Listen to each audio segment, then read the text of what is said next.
ng gawain ng Panginoon, ang pangangaral ng salita ng Diyos. Tawagin po natin dito ang ating mahal na pastor, Pastor Jun.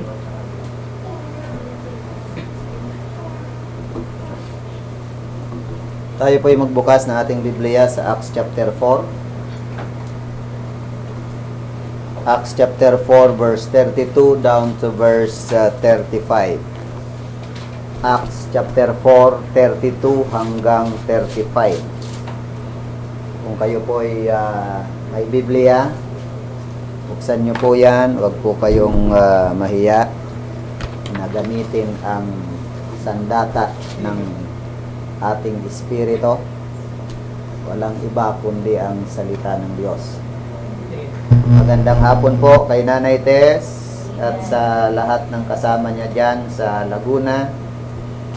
Magandang hapon sa lahat ng mga kapatid, mga families ng ating church, mga kapatid na bibihira nating makita dahil sa sitwasyon natin, pero namimiss man natin sila, ay we do believe that they are safe by the grace of God.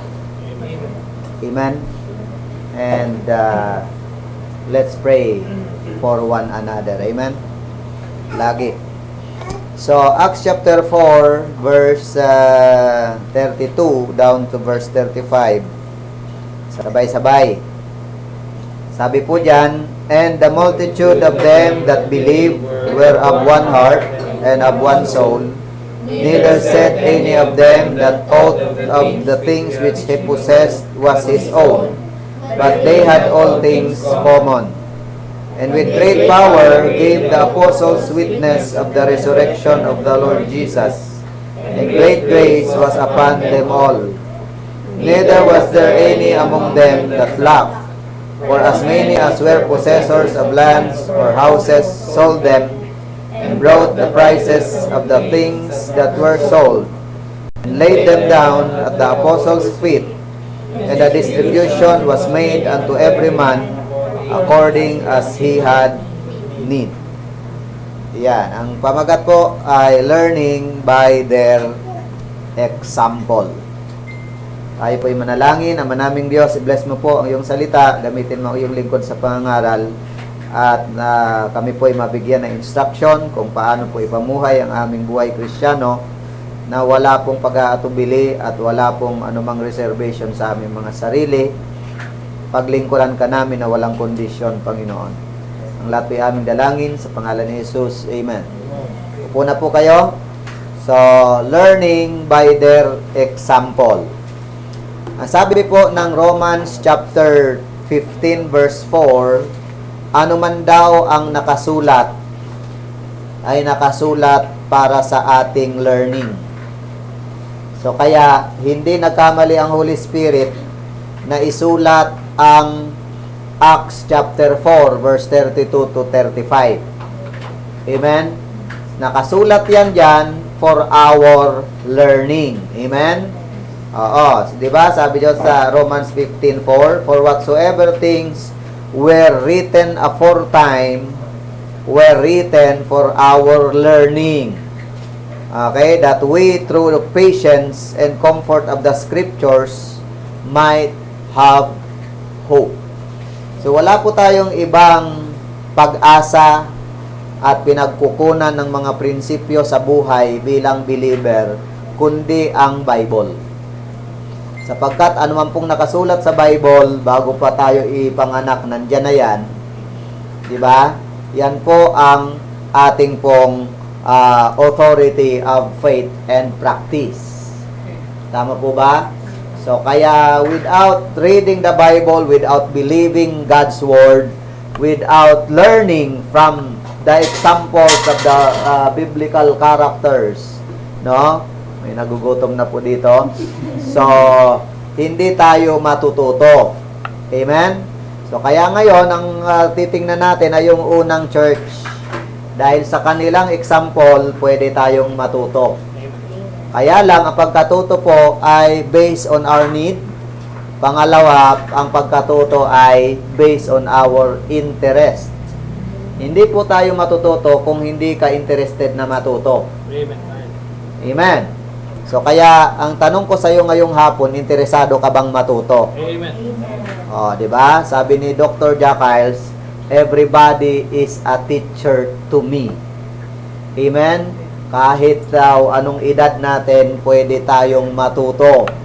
By example, by observation, 'di ba? By our experience, pwede tayong matuto. Amen po.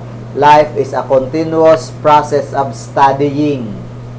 When you stop learning, you start sinking. Amen? When you stop learning, you stop growing. Right. Kaya maraming Kristiyano hindi na lumalago kasi di natututo. Amen. Amen po? Oo, stagnant na sila. Okay, so sa ating introduction, yung unang church po ay nakitaan ng napakagandang halimbawa. Okay? At dapat nating paniwalaan ito that the strength of a church is not found in the size of her budgets. Right. Gaano man kalaki o kaliit ang offering, hindi po dyan nakasalalay ang lakas ng church. Amen. Or the grandeur of her buildings. Amen. Okay? Kahit pa palasyo ang building ng church. Diba? Hindi po yan ang strength ng church. It is not the excellence of preaching. Kahit pa ang preacher ay nagbabasag ng upuan every Sunday, pag nagpipreach siya, o kahit every Sunday ay binabasag niya yung pulpito, kaya nagpapagawa weekly ng pulpito yung mga no? O di kaya pagka yung pianist ng church ay pagtapos magpiano ng napakagaling ay sinusunog yung piano, okay? Hindi po yan ang lakas ng church. Okay? Or the abundance of programs. Kahit gaanong programa, gaano karaming programa. Amen? Meron kang programa sa 1-year-old, sa 2 years old, 3 years old. Lahat may programa ka dyan. Okay? May programa ka sa may putol ang paa, may programa ka sa walang tsinelas, may programa ka sa walang paningin. Lahat. Lahat na ng pangangailangan, lagyan mo ng program. Hindi po yan ang lakas ng simbahan. Hindi nanggagaling dyan. Amen? Saan galing? The church is not somewhere you go. It is something you are. So, that church is what you make it. Diba? It's up to us as members of the church kung ang church ay gagawin mong strong or weak. It depends upon the members. Okay po? Because the church is not a building. The church is a people. It is a group of people saved by grace and baptized, di ba? By the true baptism and gathered together in one place to worship God. That is the church. Amen? Being a part of a church is not just going to a location. It is sharing in a life. Yun po ang church. Okay? Hindi pagpunta sa isang lokasyon, kundi pag-share ng ating buhay. So, matuto tayo sa unang simbahan. Yun po ay ang simbahan sa Jerusalem. Okay? Paano, ano ang matututunan natin sa kanila? 3 bagay po. Diba? Number 1, the unusual mindset of the members. Isa ito sa dapat nating matutunan. Okay? Yung unusual. Pag sinabing unusual ay rare, no? Pag sinabing unusual ay hindi siya common. Tama ba? Pag sinabing unusual ay pwedeng hindi sikat sa paningin ng marami. Okay? Pero ito po ang church. Dapat makita ang unusual mindset of the members. Paano ka ba mag-isip bilang membro ng church? Bilang membro ng Living Hope, paano ka ba mag-isip? Amen? Many churches in our days are desperately trying to connect with the society and culture around them. Gusto nating pakisamahan lahat. Gusto nating i-connect ang ating buhay sa pinakamodernong pamamaraan. Amen? At sa pinakabonggat, pinakasikat na pamamaraan or sabihin nating mga personality. Okay? Kung ano ang uso, dapat nakiuuso ka. Amen? Kung ano yung in, dapat in ka, huwag kang out. Okay? So, yan po ang kadalasang downfall ng maraming Kristiyano. Sa kakasunod sa uso, naiiwanan niya yung mga priorities sa kanyang buhay. Amen? So, it is interesting, however, when we study the Word of God, we find that the church is called to counter. Okay? We are called to counter the culture and not to conform to it. Okay? Hindi tayo dapat nagko-conform sa sanlibutan, kagaya ng sinabi ni Apostol Pablo. Be not conformed to this world, but rather, di ba, reprove it. Tama ba? Okay. Be not conformed to this world, but be you transformed by the renewing of your mind, that you may prove what is that good and acceptable and perfect will of God. So, yung palang nabanggit kong rather ano yun? Rather, ano yun? Reprove them. Makikita nyo yan sa Ephesians. Basahin nyo po sa Ephesians chapter 5. Okay? Sabi diyan sa verse 11. Okay? And have no fellowship with the unfruitful works of darkness, but rather reprove them. So, imbes na makikonform ka, di ba, sa kultura, makikonform ka sa kung ano yung uso, di ba, ito ay iyong i-reprove. Huwag nang makisama, huwag nang makisawsaw. So, the Apostle Peter said, you are a peculiar people. Sabi niya sa 1 Peter 2:9. So, tayo daw ay peculiar na klaseng mga tao. Okay, pag sinabing peculiar, kakaiba. Amen? Pag sinabing peculiar, ay kapansin-pansin. So, alam ko, pagka tayo po ay hindi, or pag tayo ay hindi nagpakita ng difference, hindi ka kapansin-pansin. Amen? Kapag nakiayon ka sa common, nakiayon ka sa mindset ng marami, hindi ka kapansin-pansin. Okay? Paano ka tatawaging peculiar? Kung ang salita nila, yun din ang salita mo. Kung ang pag-iisip nila, yun din ang pag-iisip mo. Diba? O, kung ano yung majority prinsipyo, yun din ang prinsipyo mo. Amen po? So, kalalabasan po niyan, sabi nga ni Pastor Moore kanina sa ating narinig, diba? A lie, when it becomes popular, diba? Little by little, it will become seemingly, totoo. Okay? But according to the Bible, a lie is a lie and it is still a lie. And it will forever be a lie. Amen. Amen? Kahit pa anong gawin natin, ang sala ay sala. Okay? Ang mali ay mali, ang kasinungalingan ay kasinungalingan, kahit sobrang dami ang naniniwala dyan. Amen po ba? So, sa ating text na binasa, makikita natin na si si Luke ay kinikwento niya yung buhay ng mga disciples, okay? Dahil sa kanila daw makikitaan sila ng kakaibang mindset. Okay? Letter A, their agreement. Okay? Their agreement. The word translated heart sa verse 32, balik tayo sa text natin, makikita nyo dyan, and the multitude of them that believe were of one heart and of one soul. So, tingnan nyo yung mga salita, no? One heart and one soul. So, the word heart speaks of emotions and desires. So, ibig sabihin, yung unang community ng mga members, ng mga Kristiyano, di ba? Ang kanilang desire at emotion, pare-parehas, nagkakasundo.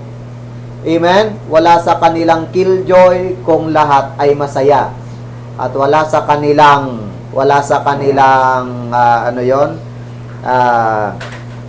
diba, yung yung hindi nakikiiyak kung lahat nalulungkot. Amen po ba? Ibig sabihin, meron silang same emotions and desires. Yan po yung ibig sabihin ng heart. And the word translated soul, sa verse 32, speaks of a life or the mind. So, kaya pag sinabi pong same heart or one soul, di ba? Ibig sabihin, makikita sa kanila ang agreement. So, yan ang kakaibang mindset.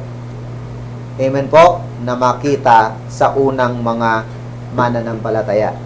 So, okay, letter B, their attitude.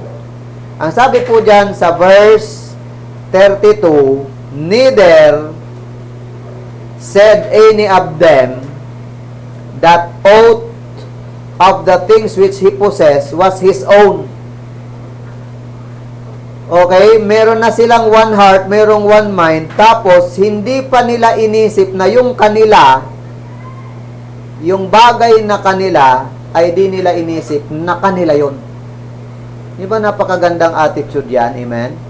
Para sa kanila, ang akin ay hindi lang akin. Ang akin ay iyo din. Amen? Oo. Parang yung sa Bicol daw, yung kana ko lang. Kana mo, kana ko pa. Di ba? Yung kay Pedro ay kay Pedro at ang kay Juan ay kay Pedro pa. Amen? So, pero dito iba. Yung attitude nila, yung kanilang pag-aari, di ba? Naniniwala sila na binigay sa kanila ng Diyos yon, hindi lang para sa kanila. May bahagi dyan yung iba. So, di ba? Ang gandang attitude yan. Amen? Neither said any of them that aught of the things which he possessed was his own. Di ba? Siguro wala doon isa man na mananampalataya na may ari-arian na nilagyan nila ng personal property. Amen? Hindi nila nilagyan ng personal property of. Diba? Ganon tayo pagka nung mga high school tayo, no? Pagka may notebook tayo, diba? Personal property of. Diba? So, lahat ng notebook natin, may sulat yan ng pangalan natin, di ba? Don't take home. Personal property of. Di ba? Oh. Ganon tayo nun, di ba? Naalala nyo ba? Tapos pagka nagsusulatan tayo nun, nakalagay, una sa lahat, di ba? First of all, di ba? O di kaya. Tapos doon sa sobre ilalagay, smile before you open. Di ba? So, wala. Hindi nila alam yan, mga ngayon. Hindi nila alam yan. Smile before you open. So, pagka na-receive yung sulat, smile before you open. Tapos may heart pang ganyan, no? So, smile muna siya bago i-open yung letter, di ba? Ganyan yan, no? So, in every afternoon, 3 o'clock, sabi ni Yoyoy, I have a letter. Ahay, sa may bintana. Ahay, sabay ang luha. Ahay. Okay? Si Yoyoy, di ba? So, merong kakaibang attitude itong mga churches o yung mga kapatiran sa unang simbahan. Para sa kanila, kung may lupa ako, hindi lang akin to. Sa church din to. Di ba? Kung meron akong gamit, hindi lang akin to. Sa church din to. Amen? Amen. Ba, grabe, no? Kakonek ng buhay nila ang church. Amen. Amen? Oh. This is the second time in the book of Acts where we are told that this early church had all things in common. All things in common. Kasi ang una, makikita nyo sa Acts 2:44. Okay? Yung word pong all things common, okay, they had all things common, nasa Acts chapter 2 muna yan, verse 44. Okay? So, kaya lalabas, ganito. Sa Acts chapter 2, nasa 3,000 ang members, mahigit. Sa Acts chapter 4, nasa 10,000 na yung members dyan. Pero sa dami ng members, isa man sa kanila, walang nag-iisip, no? Na, meron pala, nagkamali ako. si Demas saka si Ananias saka si Sapphira, no? Okay? Sa Acts chapter 5. So, pero nasa 10,000 na yan, pero yung kanilang mindset, no? Ang kanilang unusual mindset ay they have their agreement and they have their attitude. Magandang attitude. Basahin natin verse 44. And all that believed were together and had all things common. So, pangalawa na itong Acts chapter 4, yung binasa natin ngayon, di ba? So, pangalawang beses na. So, what a strange attitude to find among a group of people, di ba? Self-interest had been put aside for something that these people viewed to be much more important. Yung word na self-interest, wala sa kanilang vocabulary. Amen po? Sa atin, pag napakialaman yung gamit natin, amen, ay naghuramentado agad tayo, amen? Akin to'y. Di ba? Pero sila, hindi. Amen po? Parang yung nagnakaw ng ulam, di ba? Ninakaw yung ulam eh. Naawa yung ninakawan, sabi niya, ba't di niya dinala yung kanin? Hinabol niya yung magnanakaw, uy, kanin. Wala ka yan, hindi ka mabusog niyan. Amen? Gandang attitude, amen? Parang yung isang deacon daw na dinivide yung church, di ba? Nagsama ng mga member, di ba? Nagrebelde. Pagtapos nagtayo ng gawain, sabi nung pastor na pinanggalingan niya, i-check mo nga doon kung anong kulang. Kulang pa pong upuan yun. Sige, dali mo nga upuan doon. Bigyan mo ng upuan. Grabe, ang bait ng pastor, amen? Nagrebelde na sa kanya, nagtayo na ng sariling pinadalhan pa ng upuan. Amen? Ang bait. Okay. So, the unusual mindset of the members. Diba? Their agreement, their attitude. Number 2. So, doon tayo matuto ha sa kakaibang pag-iisip. Number 2, the unchanging mission of the members. Bawat isa sa atin, mga kapatid, ay missionary. Amen? At hindi dapat ito mabago. Kahit may COVID. Amen? Kahit may mga trahedya sa buhay, ang ating mission ay mananatili. The mission still the same. Amen? Verse 33 po, ang sabi diyan, and with great power gave the apostles witness of the resurrection of the Lord Jesus, and great grace was upon them all. Okay? Tingnan nyo po yung dalawang great dyan. Great power, saka great grace. Okay? So, merong unchanging mission ang simbahan mula noon hanggang ngayon.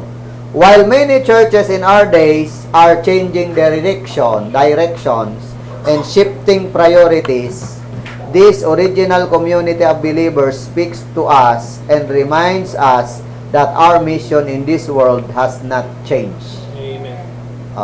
The mission still the same. Letter A, our mission is to proclaim the gospel with believe. Yan po ang mission natin. I-proclaim ang ebanghelyo na ating pinaniwalaan. Kaya nga yung word na with great power, sabi diyan, the apostles continued to testify to the truth of Christ's resurrection. This in spite of the fact that they had recently been warned not to preach. May warning na silang wag mag-preach. Tama ba? Kung kailan pa na warningan na wag nang mag-preach, saka pa sila nag-witness with great power. Saan ba ang bawal? Tingnan niyo po ang bawal dyan, sa verse 23. Okay? Verse 21. Acts 4, verse 21. So when they had further threatened them, ayan, binantaan, they let them go, finding nothing how they might punish them because of the people, for all men glorified God for that which was done. For the man was above 40 years old, on whom this miracle healing was showed. O ito, tingnan nyo sa 19. Okay? 18. And they called them and commanded them not to speak Yan, may utos na sa kanilang mga tao ng gobyerno. Not to speak at all, nor teach in the name of Jesus. But Peter and John answered and said unto them, verse 19, whether it be right in the sight of God to hearken unto you more than unto God, judge ye. For we cannot but to speak the things which we have seen and heard. So kung kailan na pagbawalan na bawal yan, saka sila with great power witness about the truth of Christ's resurrection. Amen po? So, kakaiba ang kanilang mission at ang kanilang mission to proclaim the gospel, they believe. Amen? So, dapat din yan mabago sa atin. Amen? Ha? Sunday is still Sunday. Amen. And Sunday is for the Lord. Amen. Ha? Natandaan natin yan mga kapatid. Huwag naman pagka Sunday ay ang dami mo pang konsiderasyon. Ang Sunday ay sa Panginoon yan. Hindi po yan dapat mabago kahit may COVID. Amen? Diba? Oh. Yung buhay mo ay sa Panginoon yan. Binili ka ng dugo, binili ka ng halaga. Isang halaga. Diba? Kaya dapat pinapahalagahan natin ang Panginoon sa buhay natin. Tama? Oh. Huwag naman yung naghihintay ka na lang na mag-rapture. Habang naghihintay, mag-witness tayo. Amen? So, pwede tayong mag-share. Bakit hindi? Amen? Hindi bawal. Ito nga, pinagbawalan eh. Amen? Still, they proclaim the gospel. Amen? Amen. Yan po yan. Notice the word gave in verse 33. The word gave is translated from a word that literally means to pay back. So yan pala ang word na gave, to pay back. It speaks of doing something you are obligated to do. Ibig sabihin, may nagtutulak sa iyo na isang obligasyon. Kaya mo dapat i-share kasi merong naghihintay. 'Di ba? Kailangan pay it forward. Pag di na natin ipinasa, paano na yung next generation? Kailangan ipasa natin. Amen? In other words, the apostle were duty bound to testify to their world about the fact that Jesus had risen from the dead and was the only hope for the salvation of mankind. Amen? So, 'di ba, lahat ng nakakaalam ng gamot sa COVID, gusto nilang mag-share eh. Amen? Talagang gustong-gusto nilang i-share yung nalalaman nila. Amen? O, pagdating din sa gamot sa kasalanan ng tao, dapat i-share din natin. Si Kristo ang gamot. Amen? Amen. Yan, the unchanging mission of the members. Letter B, to portray. So, hindi lang to proclaim the gospel, kundi to portray the grace we've received. Diba? Yung grace na natanggap. Kaya nga ang sabi dyan, hindi lang great power, kundi great grace. Amen? Oh, verse 33, di ba? And great grace was upon them all. Part of the power of the apostolic witness was the lives of those who had been converted to Christ through that witness. Amen? One thing that was clear about this first community of believers was that all of them had been clearly touched by the grace of God. Yan ang maliwanag sa kanila na lahat sila ay na touch or na bahagian, no? Nakalasap ng grasya ng Diyos. Amen? Matthew chapter 5 verse 16, Jesus said, "Let your light so shine before men." Pero bago yan iutos, sinabi niya munang, "You are the light." Tama? So, bago ka makapag-share ng grace, nakatanggap ka muna kasi ng grace. Amen? So, bago ka maging liwanag, tinawag ka munang liwanag. Ginawa ka muna ng Panginoon ng liwanag. Bago ka makapagbigay, nagbigay muna ang Diyos sa'yo. Amen po? So, nauna lagi ang blessing. At sa likod ng blessing na yon, we have a responsibility. Diba? Sabi nga, responsibility and privileges are the two sides of one coin. Sa harapan ay privileges, sa likod, responsibility. Amen? It is a great privilege na nakatanggap tayo ng grace ng Diyos. Amen? Pero sa likod nun, may responsibility tayo na ito'y i-pay it forward. Amen? And that is our unchanging mission. Philippians 2:15. Sabi diyan, that you may be blameless and harmless, the sons of God without rebuke in the midst of the crooked and perverse nation, among whom you shine as lights in the world. Okay? So yung natanggap nating liwanag ay pagliwanagin natin sa mga tao sa mundong ito. Amen po? So ibig sabihin, yan yung ating mission. Don't be ashamed. Diba? I'm not ashamed His name to bear. Sabi nung awitin, diba? I'll tell the world that I'm a Christian. Diba? I'm not ashamed His name to bear. Huwag kang mahiya na kahit may pandemic, nagsisimba ka, amen? Na kahit may pandemic, naglilingkod ka sa Panginoon. Diba? Ang nakakahiya, yung kahit may pandemic, binibless ka ng Diyos, pero hindi mo pinapagamit. Amen? Sino ba sa inyo naghirap nung nagkaroon ng pandemic? Di ba? Wala naman. Tuloy-tuloy pa rin ang blessing ng Diyos. Pero bakit yung giving natin, di na natin ginagawa? Yung obligasyon natin, di na natin ginagawa. Amen po? Bakit yung mga panahon natin ay hindi na natin gaanong nilalaan sa Panginoon? Okay? We have the unchanging mission. Number 3, lastly, the unselfish manners of the members. Okay? Unselfish manners. Unusual mindset, unchanging mission, and unselfish manners. Makikita nyo po yan sa 34 hanggang 35. Sabi po dyan, neither was there any among them that lack. So, walang nagkulang. For as many as were possessors of lands or houses sold them, and brought the prices of the things that were sold, and laid them down at the apostles' feet, and distribution was made unto every man according as he had need. Diba? So, yan pala ang unang community pantry, amen? Diba? Oh, by the way, hindi pala yan yung sa ano pa sa Mana, diba? Community pantry din yung Mana eh. Oh, sa New Testament, yan yon, diba?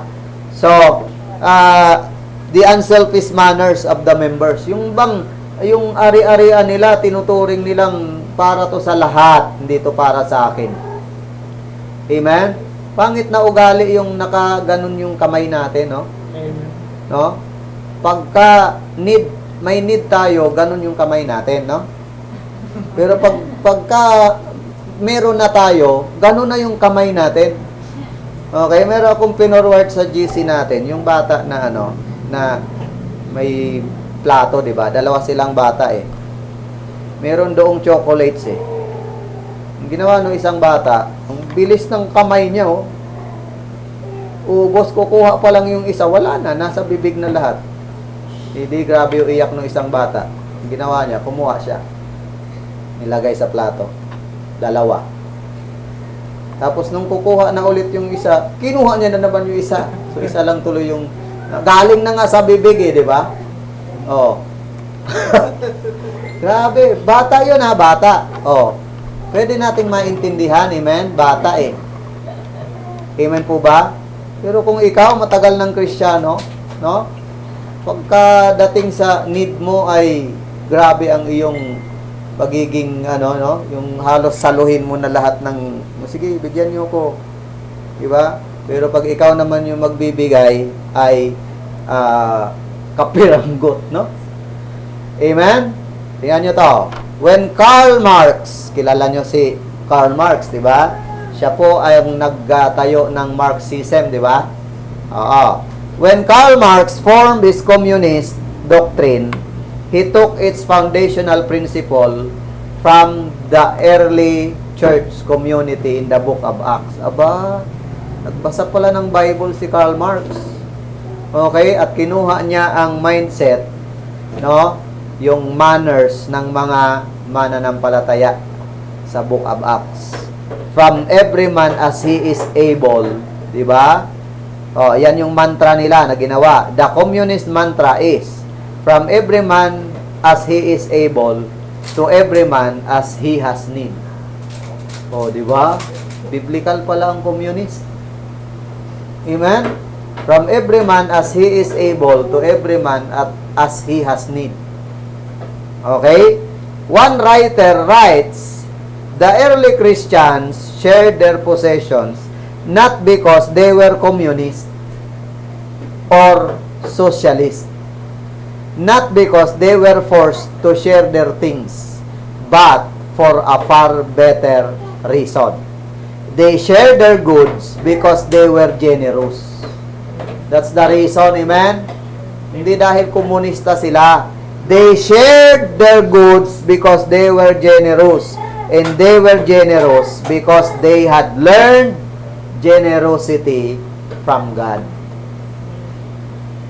Pag natutunan mo na kasi ang generosity, hanap-hanapin mo na to.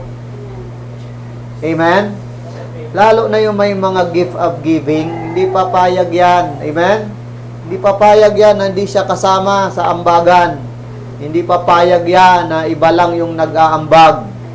Makikipag-agawan yan. Amen? Magre-reklamo yan pag di mo tinanggap yung kanyang ambag. Amen? Oo. Diba? Ang ganda nung ganong reklamo. Amen? Pastor, ito kung magbigay, di tinanggap.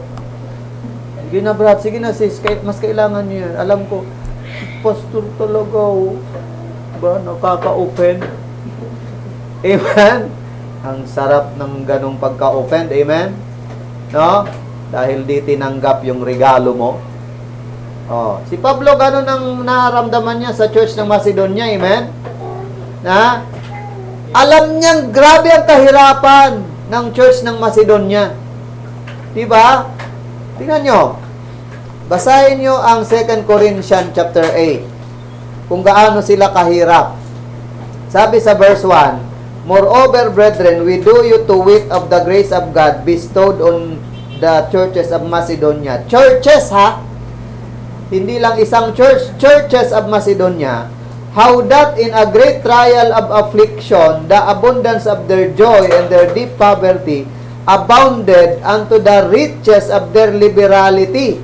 For to their power I bear record, yea, and beyond their power, they were willing of themselves, praying us with much entreaty that we would receive the gift. Ayan o, nag-pray daw sila with much entreaty, nakipag-usap, nakiusap, nagmakaawa kay Paul na dapat tanggapin yung gift nila. Okay? And take upon us the fellowship of the ministering to the saints. And this they did, not as we hope, but first gave their own selves to the Lord and unto us by the will of God. So, kaya tayo nagiging giver, no? It's because we learned giving in Jesus Christ. We learned generosity from God. Di po ba? So, for God so loved the world, di ba? Oh. Kung siya nga, nabigay niya ang lahat, ano ang di natin kayang ibigay? Tama po ba? Letter A, their giving was sacrificial. Their giving was sacrificial.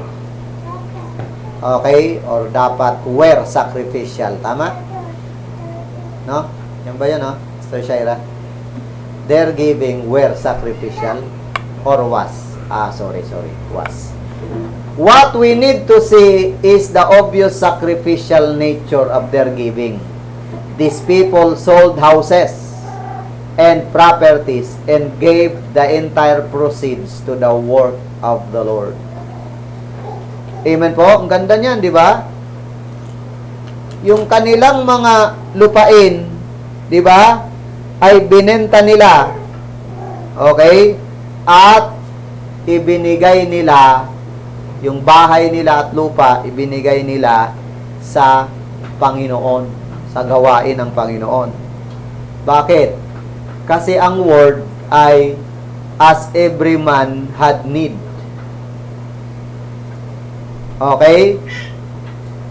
Hindi nila ito ginawa dahil naobliga sila, kundi kaya nila ito ginawa dahil generous sila. Amen po? So, nawa matuto tayo sa ganyan. Yan po ang pinakamabigat at malalim na pagbibigay. Yung sacrificial giving. Okay? Yung bang hindi na inaasahan. Diba? Hindi na inaasahan. Yon, their giving was sacrificial. Number 2, their giving was sufficient. Ayan, think about that. Diba? People gave what they could and got what they needed. Wala tayong makitang record dito sa Book of Acts na sila'y nag-fundraising. Amen? Wala tayong record sa Book of Acts na si Peter ay nagkaroon ng stewardship emphasis. Amen? Wala. Kundi dahil natutunan nila ang grace of God, they were willing of themselves. Okay? At yung giving nila ay naging sufficient sa lahat. Diba? People gave what they could and got what they needed. Isipin mo, yung giving ko naging kapakinabangan ng lahat at yung giving nila naging kapakinabangan ko. Amen po? So, kung ako magbigay, siya magbigay, iikot yan. Amen? At ang need ng church, natutugunan. At pagdating ng natugunan ang need ng church, hindi sasabihin ng isa, kaya yan na-meet dahil sa akin. Hindi. Amen? Ang sasabihin ng buong church, kaya yan na-meet because we have all things common. Amen? And we were willing of ourselves. Diba? So, walang naha-highlight kundi si Jesus Christ. At ang naha-highlight ay yung spirit of unity. Ang naha-highlight ay yung spirit of generosity. Amen? Pero kung tayo ay walang ganyang attitude, amen, you are just watchers, no? Watching what is happening in the church. Nakabayad na ba ng rental? Oo. Ano naman ang kulang? Amen? Diba? Pero kung lahat tayo sangkot dyan, diba? Amen? Deep inside, pwede kang magpasalamat sa Panginoon. Lord, salamat po. Diba? Ganito man kami kaliit, namimit ang pangangailangan. Dahil sa pagbabayanihan. Dahil sa pagtutulungan.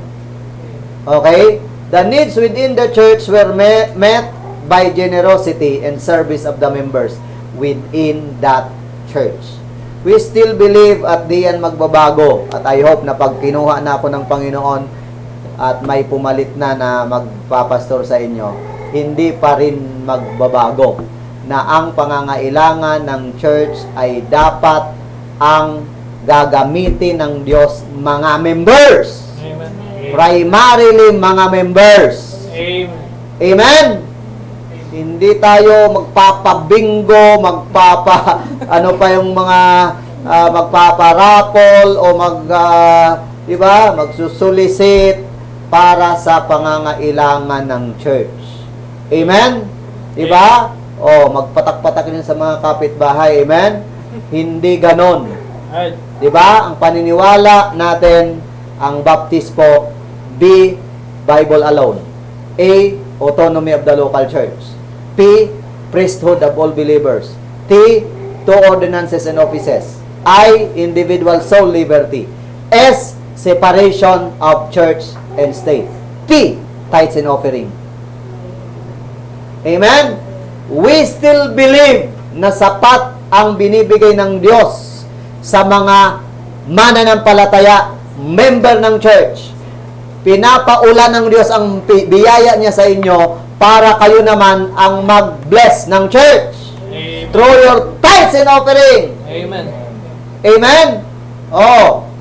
Kaya, pagka hindi ka nagta-tithes and offering, sasabihin ko sa'yo, wala kang pera, di ka sumasahod. Amen? Oh, totoo ba na di ako sumasahod? Oh, di ka sumasahod. Amen? Oh, wala kang pera, no? Meron po? Wala. Meron po. Kasahod ko lang? Wala. Bakit kaya si pastor din naniniwala na wala, na may pera ako? Tingnan mo envelope mo. Amen? Tingnan mo yung tithes and offering mo, walang laman. Amen. Wala kang sahod, no? Natanggal ka siguro. No?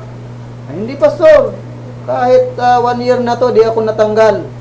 Di ba? Wala, natanggal ka. Di ba? Ay, hindi po, hindi. O, ano pala? Amen? Sabi nung pastor, di ba? Ngungo yung pastor na yun. Amen? Sabi niyo, wala kang pera, no? Kuha kang pera doon. Bigyan mo ito pamasahe. Wala itong pera eh. Di ba? O, di ba nakakahiya yun? Amen? Ha? Laki ng sahod mo, tapos bibigyan ka pa ng pamasahe.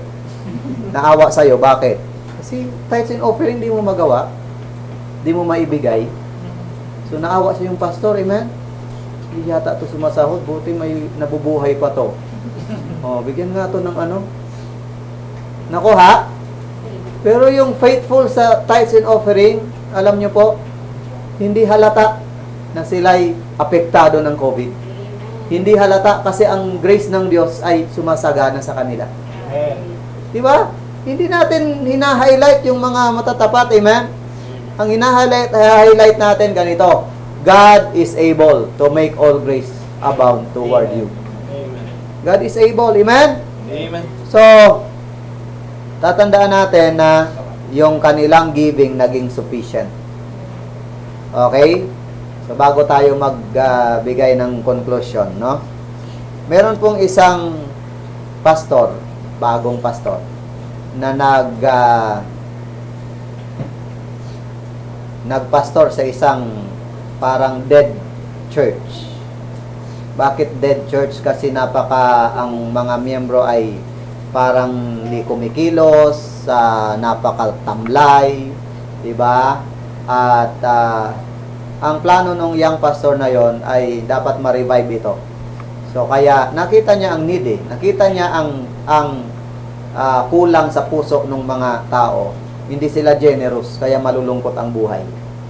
Okay? So ang ginawa ng pastor, nagkaroon ng revival conference, nagkaroon ng stewardship conference, at gusto niya mabuhay, maging giver, at talagang lahat sila mag-cooperate.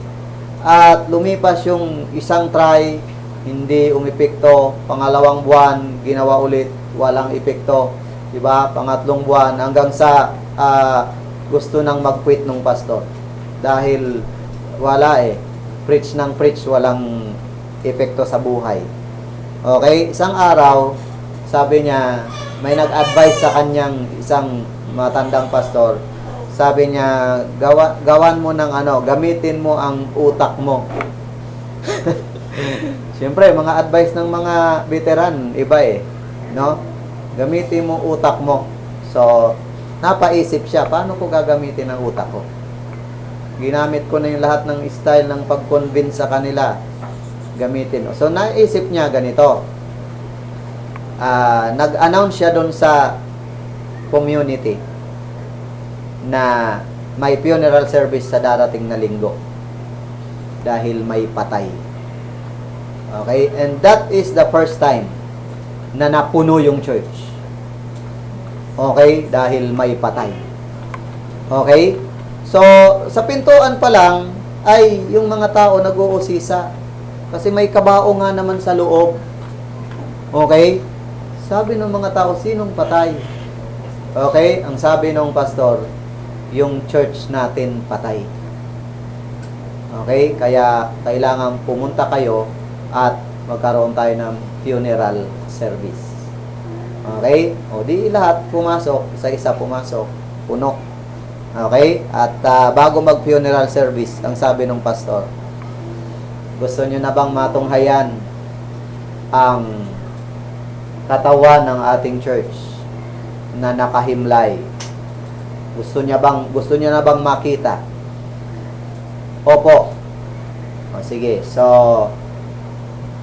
mamaalam na kayo. Sabihin nyo na yung laman ng puso nyo. Kasi, pagtapos nitong funeral, ililibing na natin yan. O, so, isa-isa, pumunta doon.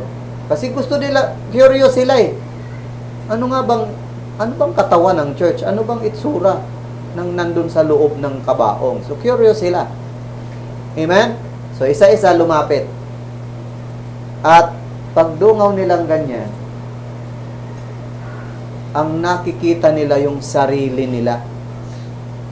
Kasi nilagyan pala nung pastor nung salamin na buo makikita yung mukha nung tumudungaw doon. Okay? So, kada tumingin doon sa kabaong, malinaw nang nakikita niya nakahiga doon, siya. Okay? Sarili niya. O, dahil doon, lahat, no, pagtapos makita nung mga miyembro yung sarili nila doon sa kabaong. Diba? Sabi ng pastor sa kanila, alam nyo kung ano ang church.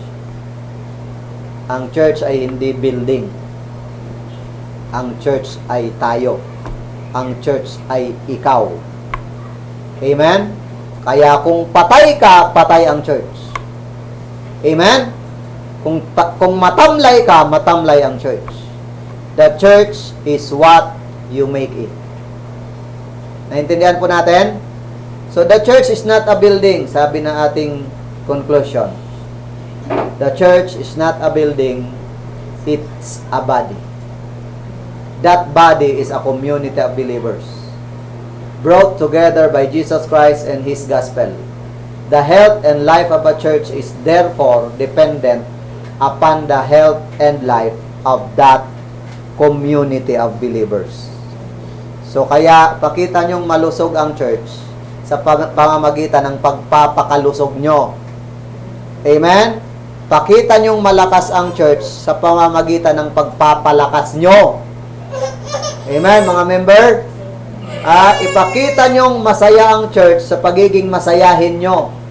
Ipakita nyo na ang church ay giver sa pamamagitan ng pagiging giver nyo. Amen? The church is what you make it.